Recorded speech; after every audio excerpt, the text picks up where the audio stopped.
เ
เจ้าอาวาสวัดพิเศษยานสิกานาขอโอกาสนั้นจะมาก่อนขอรับในพระมหาเถรานุเถระเพื่อเจริญธรรมเพื่อเจริญธรรมของทุกท่านขอความสุขความสวัสดีจงบังเกิดมีแก่ญาติโยมอย่างดีพร้อมโลลาออกมหาจักรพรรดิทุกท่านทุกคนที่ได้มาพร้อมจิตตั้งใจในการสวดมนต์แล้วก็ขออนุโมทนาต่อไปนี้ขอพวกเราพร้อมจิตตั้งใจสวดมนต์ในนี้ด้วยพร้อมกันพุทโธธรรมชี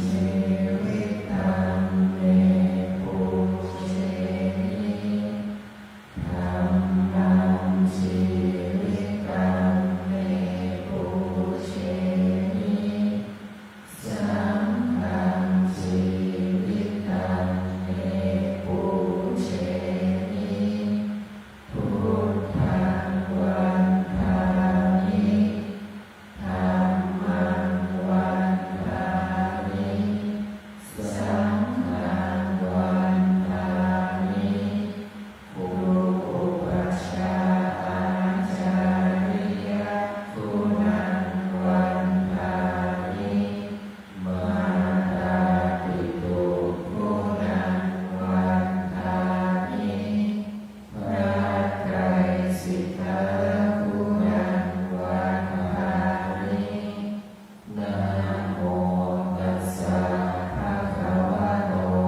สหัสสะสุธัมมาพุทโธธัมโมสังโฆยะถาพุทโธนะพุทธาบูชาธัมมาบูชาสังฆาบูชาอาทิทานังวะรังคันธังสิวาริจมหาเถรังอาหังวันทามิทุระโต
ยะถาพุทโธยะพุทธาบูชาธัมมาบูชาสังฆาบูชา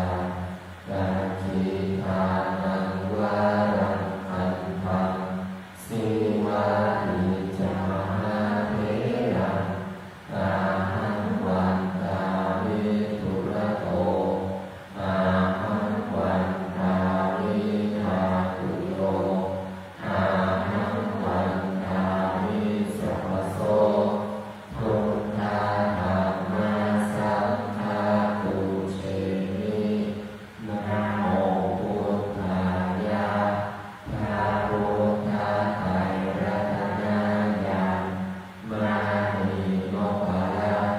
สีสหัสสะสุธัมมาพุทโธธัมโมสังโฆยะถาพุทโธนะพุทธาบูชาธัมมาบูชาสังฆาบูชากัจจิตานังวารังคันธังสิวานิจมหาเถระอาหังวันตาวิทุระโตอาหังวันตาวิภาตุโยอาหังวันตาวิสัพพโสพุทธาธัมมาสังฆาปูเชมินะโมพุทธายะพระพุทธไตรรัตนญาณมานิโมปะระสีสหัสสะสุธัมมาพุทโธธัมโมสังโฆยะถาพุทโธนะพุทธาบูชาธัมมาบูชาสังฆาบูชากัจจิตานังวารังคันธังสิวานิจมหาเถระอาหังวันตาวิทุระโตอาหังวันตาวิภาตุโยอา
ติจามหาเถระอาหังวันทามิทุระโตอาหังวันทามิมาตุโยอาหังวันทามิสัพพโสพุทธาธัมมาสังฆาปุเชมินะโมพุทธายะพระพุทธไตรรัต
รูปนามของพวกข้าพเจ้า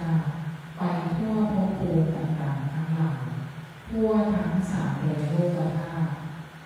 อันประกอบไปด้วยเทพ6 ชั้นพรหม20 ชั้นเทพพรหมทุกชั้นฟ้ามหาสมุทรทั่วทั้ง100,000 โกฏจักรวาลเทพพรหมเทวาที่เกี่ยวข้องกับหลวงปู่ทวดหลวงปู่ดูหลวงตามาพระอาจารย์พระครูไทยเทพพรหมเทวาที่เกี่ยวข้องกับหลวงพ่อเจ้าพระคุณสมเด็จพระพุทธชินวงศ์องค์อดีตเจ้าอาวาสวัดพิชัยญาติเทพพรหมเทวาที่เกี่ยวข้องกับพวกข้าพเจ้า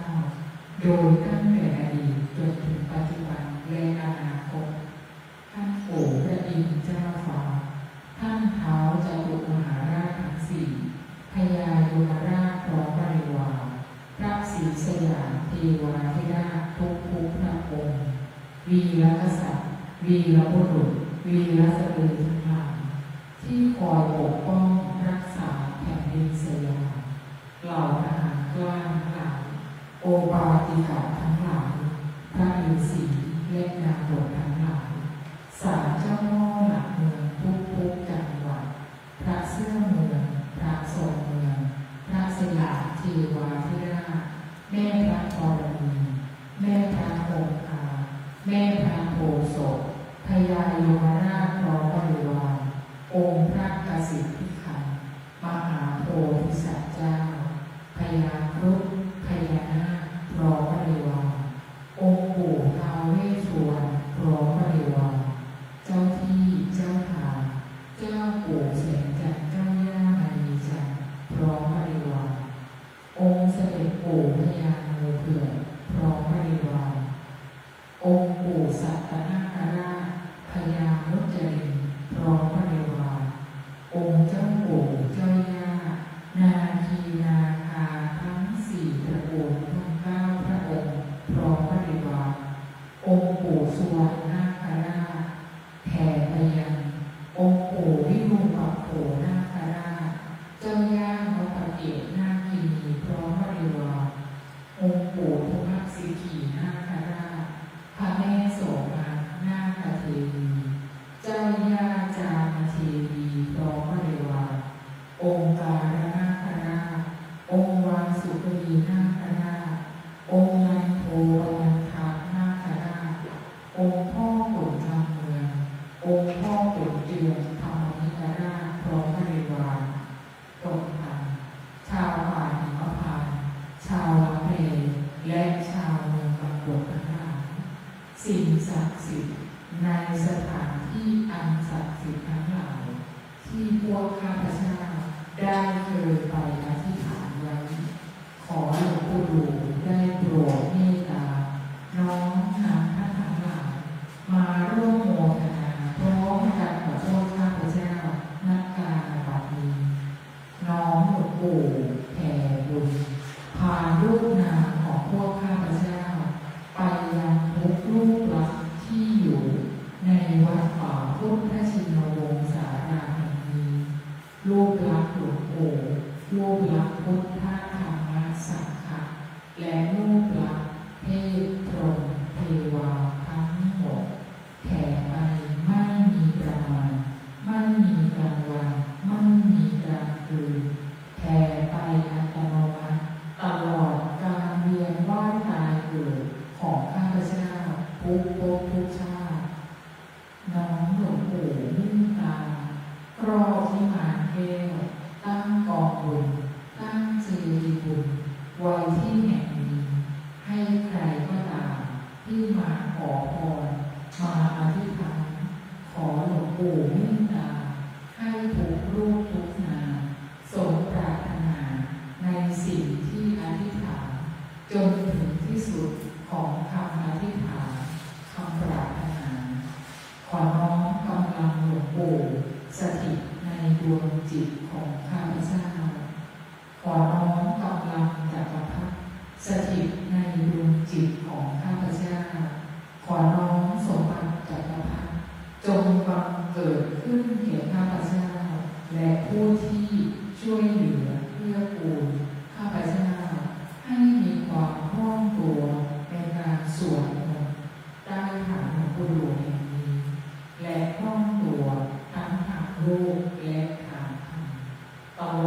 นถึงญาติธรรมที่น้อมโมทนาสาธุบุญกับข้าพเจ้าในการสวดมนต์ใต้ฐานหลวงปู่ดูแห่งนี้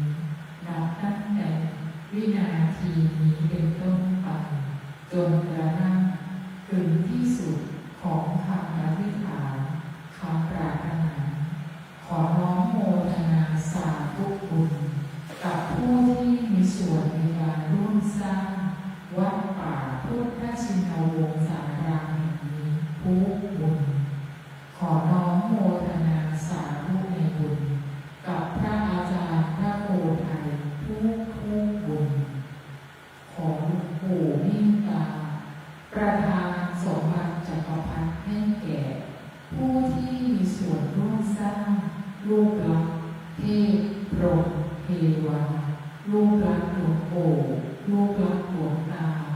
และผู้ที่มีส่วนร่วมสร้างวัดป่าพุทธชินวงศารามแห่งนี้ให้แก่ทุกรูปทุกนาม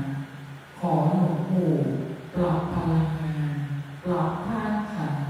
ตัดสายใยกรรมที่ไม่ดีและน้อมนำสายใยกรรมที่ดีๆมาทุกทิศทุกทางน้อมหลวงปู่เป็น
อะระหังสัมมาสัมพุทโธภะคะวาพุทธังภะคะวันตังอะภิ